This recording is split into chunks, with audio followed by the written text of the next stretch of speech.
Welcome back. This is the second video where we will be discussing about the NEET UG exam and what should be your choices after the NEET UG exam results are declared as per your score. So before we discuss about the NEET UG exam, which has been quite similar for the last 7-8 years, before that let us understand what are the after effect of the exams, or what are the choices that are left after the results. Okay, and then we'll get back to the NEET UG exam.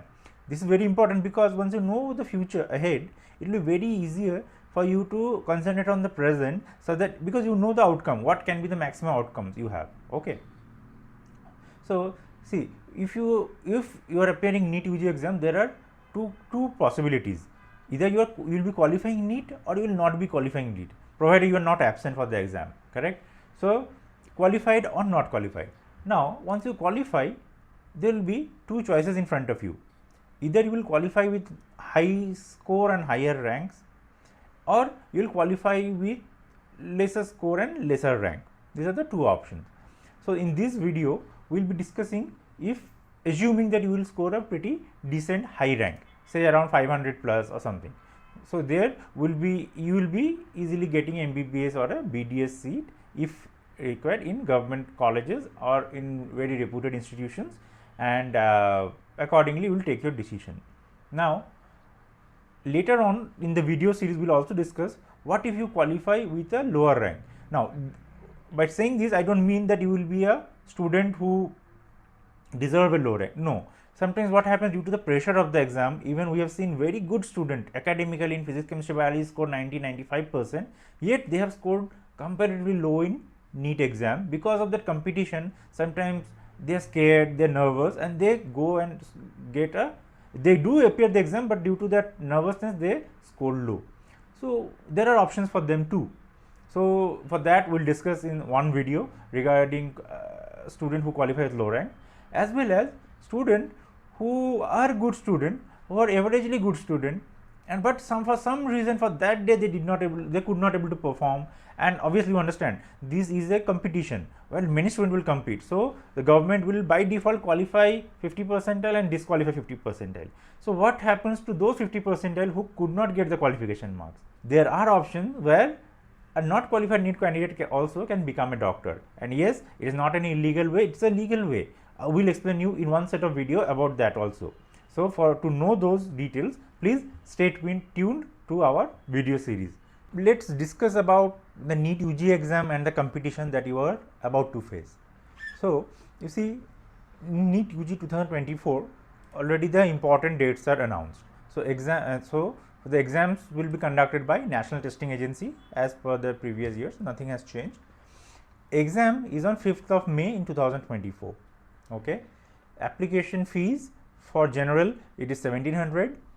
For general with EWS or OBC in non-creamy layer, it will be 1600, and the reserved candidates of SC, ST, physically disabled, and the third gender candidate, it will be around 1000 rupees. Okay, for the first time the results date has also been announced this year. So the results will be published by 14th of June. Okay, so hence you can expect the All India Counselling through MCC to start by 20th June. Approximately 22nd June, they should be starting the counselling within a week, and after that the state level counselling will also kick off by say 30th June 2024. The registration, however, like for few states has already begun in the month of January, February, and few will also start in the upcoming months of March, April. So that you have to be aware of. Once the registrations are done, few states do not reopen their first registration, so you should be very careful when to apply, when the registration opens, and what are your options, and you should apply much ahead of time before even the results come out, because after the results only the counselling process will be left over, but registrations will be done much ahead of time. So if you are plan to apply for certain states, say Karnataka, Tamil Nadu, Kerala, Maharashtra, so whichever state you are planning to appear, you must be registered for that state for state level counselling, and we will also discuss about this in the upcoming video. So next, see, the exam is of 720 marks, where you will be appearing for physics, chemistry, zoology and botany, total of 200 questions. Out of that 180 has to be answered. That is very basic rule for the last couple of years. Now, but from the 720 marks that you attempt, there will be negative marking and positive, and obviously positive marking for correct answer, negative marking for wrong answer. With that, the cutoffs are decided whom to qualify and whom not to qualify. So, for the past 6-7 years, we have seen that the cutoff for general candidate has ranged between 130 to 160 out of 720. So, you should have a minimum score of 130 to 160 out of 720, and this year, since the competition will be higher, so it is requested or it is expected that the cutoff will be little higher. So, maybe 160, 165 it may go, because the competition is also increasing year on year. Similarly, the reserved candidate students will also, like we have seen for the past couple of years, that the cutoff had ranged between 90 to 120 marks out of 720, and this year it will be also on higher side with respect to general. So, if general is goes for 160, 165, then for reserved candidate also it will increase to 120 or 125 or 130 accordingly and proportionately. So, you have to be careful when you are attempting the NEET UG exams, where you should aim to score at least 200 and beyond to qualify. Qualifying it will be very important, and will make you understand why in the coming video, in the coming part of the video. Now, for eligibility, a student should be served 17 years and above as of 31st December of that year in which he or she is appearing NEET UG exam.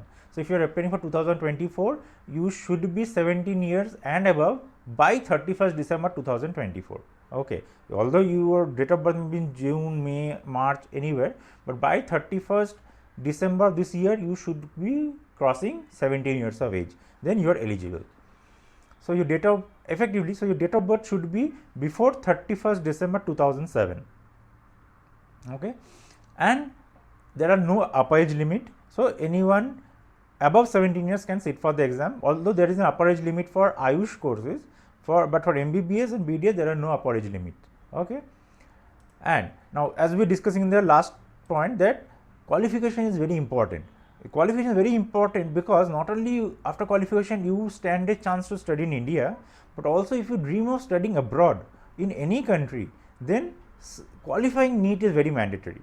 Okay, because without qualification you may go to other country to study, but you can never come back to India and practice. Hence, qualifying NEET for that academic year in which you are taking admission in any abroad institution, you should be qualified under general category. Also keep in mind, if you qualify in a reservation category, that is not valid for taking admission abroad.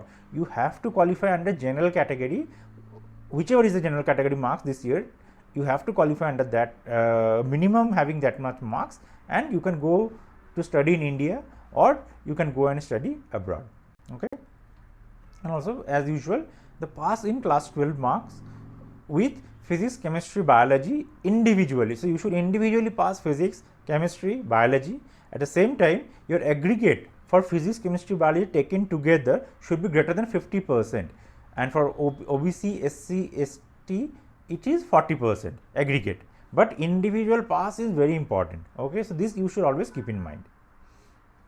Now, after eligibility comes competition. So, this is the main thing which I want to highlight for in this video is, see, last year 21 lakh students appeared for NEET in 2023. Out of that, approximately 10 lakh students had qualified. Okay. So, this year it is expected 23 to 24 lakh students appearing NEET, because repeaters from last year will also come here, not qualified students from last year will also come this year, as well as freshers who are passing out this year. So, 23 to 24 lakh registrations are expected to happen. So, when this much registrations will happen, as per the rule, only 50 percentile will qualify.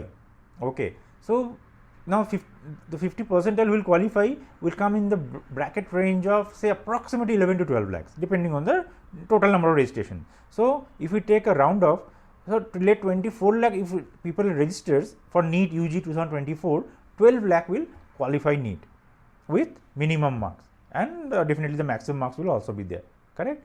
So, hence this brings us to the total seats overview. Now, in India, government, private, deemed, all colleges taken together, there is an approximate seat number of 1,09,913. Okay. Now don't quote me on this number, because this number keeps on changing, because few institutions will lose recognition due to non-compliance and other reasons. So MCI will remove permissions from them. Few colleges will regain permission who have lost earlier, that will also happen, and few new colleges will get introduced. So all this taken together, these seats vary drastically. Okay, but it will not be a huge difference. Maximum to maximum 500 to 1000 seats will be added or removed. So on overall, we can imagine 1 lakh plus 1 lakh change seats will be there for this academic year. Hence, you understand that if students qualifying NEET UG student is 12 lakh and overall seat available in India is 1 lakh, so the competition is actually 12:1. So for every one medical seat, there will be 12 candidates approaching, either through counselling, like definitely everyone has to come through counselling, but either through counselling in government quota or through management quota or through NRI quota or through private quota, through various quotas, each one will compete against the other person. So this is very important to understand, that the competition is increasing day by day and your performance should also be as per that. Okay. Now let's get into the counselling part. So once the results are declared, there are two major counselling that are going to happen. Two types of counselling, but in that two types there will be other small counselling categories. Okay, so first counselling is All India Counselling, which is conducted by Medical Counselling Committee MCC, and the other counselling is state level counselling, where individual states will also conduct counselling for their share of seats in the medical colleges. We'll discuss more in the upcoming videos regarding this. Okay, so now once you have gone through the counselling, you should also understand that which courses are eligible for a NEET UG qualified candidate. So we have MBBS, we have BDS, then we have all the Ayush courses except yoga. Okay, so Ayurveda, homeopathy, Siddha, Unani, and are all under, all the admissions are taken only after NEET qualification, or the student has qualified NEET. So this is very important to understand why you should at least qualify NEET. If beat the lowest mark, but you should be able to qualify to be able to get admission in any of these courses. If may not, you are getting a seat in MBBS or BDS. Okay. Apart from this, even for BSc nursing, some military nursing services like AFMC Pune or the other army medical colleges, they require NEET qualification. Okay. Then the central universities like AIMS, they have nursing courses. So for there to study nursing, you need NEET qualification. Okay. And for obviously for the government colleges where nursing is being taught, for BSc nursing, particularly I am talking about BSc nursing, you need to qualify NEET. Okay. And there are some other states where veterinary science and allied and animal husbandry courses are also, admissions are done based on NEET score, and then a separate counselling takes place. Okay. So there are so many options for a NEET qualified candidate, hence it is very important. And lastly, we'll come to the admission closure date. So since this year everything looks planned as of now, so we are expecting that admission for medical will end by 30th September of this academic year. So this so now starting now February onwards, in March the registrations will close. So from March, April, May, June, July, August, September, approximately 7 months will be there in your hand for everything. So you have to decide everything in between these 7 months, whether to study in India, study abroad, and many things. And we'll discuss all these in the upcoming videos. So please stay tuned, and I hope this session is going informative. And if you have any queries, we'll take up questions and answer series later on, and you can always get your queries resolved then. Till then, all the best.